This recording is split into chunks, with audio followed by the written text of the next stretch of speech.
Bowman reloading here again. We're going to go over resizing the 223 556 brass down to the 20 practical and what I do when I do that. It's pretty simple. A lot of people will use just a regular case lube with the pad. I don't have very good luck with getting consistency with that. After that, I switched over to some hybrid sizing wax, and I really like this stuff. It's good. That would be my third choice.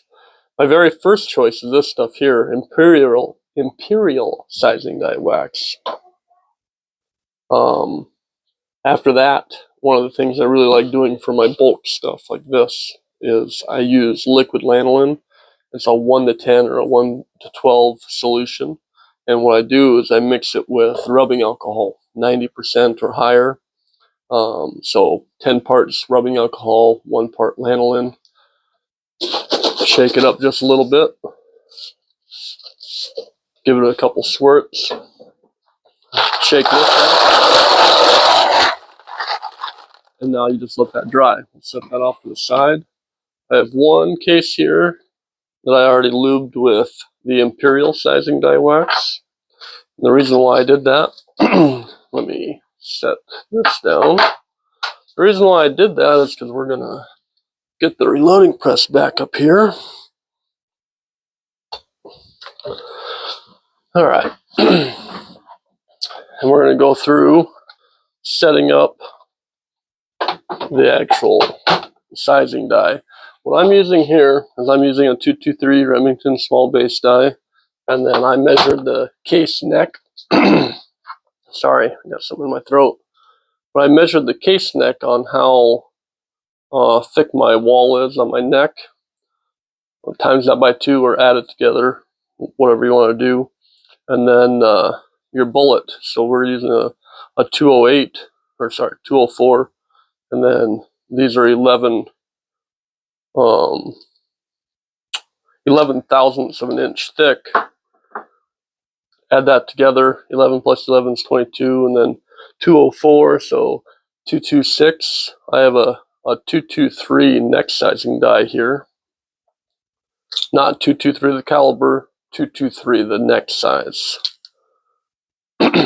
For the actual 223 or 556 round, you would have to do a 224 plus the thickness of the wall, which would still be 11 because it's the same case, and then subtract however many thousands you want for how much tension you want.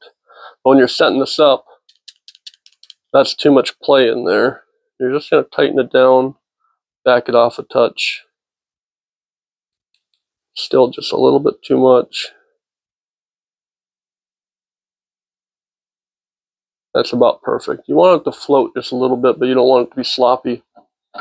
Now this first one's going to be a little bit stiff because I cleaned out the resizing die. So that's why I use the Imperial sizing dye wax on that first case, because it'll size better, but it'll be a little stiff. And that's all it is. See if you can see the difference there in the camera. I mean, it's not a ton of difference, but there's quite a bit there. This one here is ready to go. It's ready to rock and roll. Besides, we're gonna trim it here after a little bit, and then deburr and chamfer it as well. So with this, we put that lanolin, that alcohol lanolin mixture. You just gotta let it dry. It takes a little bit. These aren't dry yet. I'm gonna go ahead and end the video here. I'll be back with a little bit. Sorry. I'll be back in just a little bit when that is dry. We'll start the video up again, and we'll run through and resize some of these. It won't take too long, about 5-10 minutes, but I'm not going to keep the video going, so we'll be back. All right, we're back. Resizing from 223 down to 20 practical.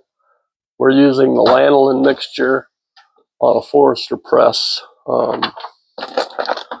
My favorite stuff is this Imperial sizing dye wax. It, to me, sorry, bumping the camera, it probably does the best job.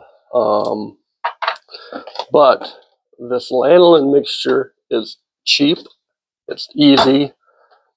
I've only made one batch of it. It's like I said, it's a 10-to-1 or a 12-to-1. I can't remember exactly mixture, and it does an excellent job. It resizes flawlessly. I haven't had any issues with it. It's hard to put too much on. It's hard to put not enough on. The only downfall to it is the lower the alcohol content, the longer it takes to dry. But it's smooth. It works very well. The Imperial Sizing dye wax does a really good job as well. The only thing I don't like with that is you have to put it on each case individually, whereas with the lanolin, you can just spray it on and go. My higher end rounds that I make, I would use the Imperial Sizing dye wax and take the extra time. With these 20 practical rounds, I'm not going to do that. I'm going to load them and shoot them. They're going to be a cheap, inexpensive, easy to shoot round. We're shooting a little 40 grain, 20 caliber bullet. It's smoking fast. Like I said, I had it too quick. I need to back it down, and that's why we're going through this process. Instead of just loading up what I had, we're going to go through an actual ladder and make a new load for this and do a load development. But that's really all there is to it. I think I'm going to end this video here, mix those two together, and post it. If you guys have any questions at all on the 20 practical, let me know. And yeah, this is an AR platform. It's basically a 204, but it's a lot cheaper for getting brass. I bought that entire box of brass for, I don't know, 70 or 80 bucks back in the day.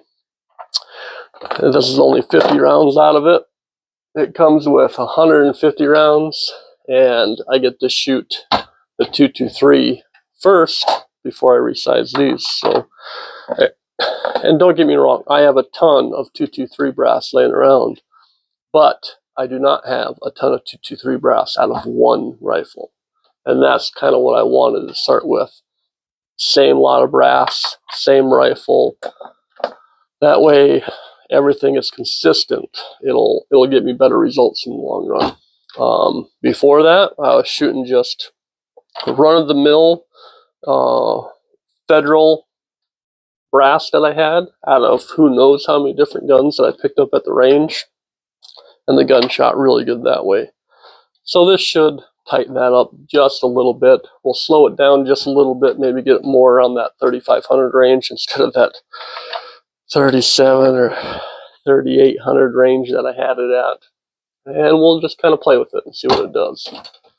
But that's all I have for tonight. We'll get this posted. I'll get the rest of these resized, and we'll go from there. So thank you for your time.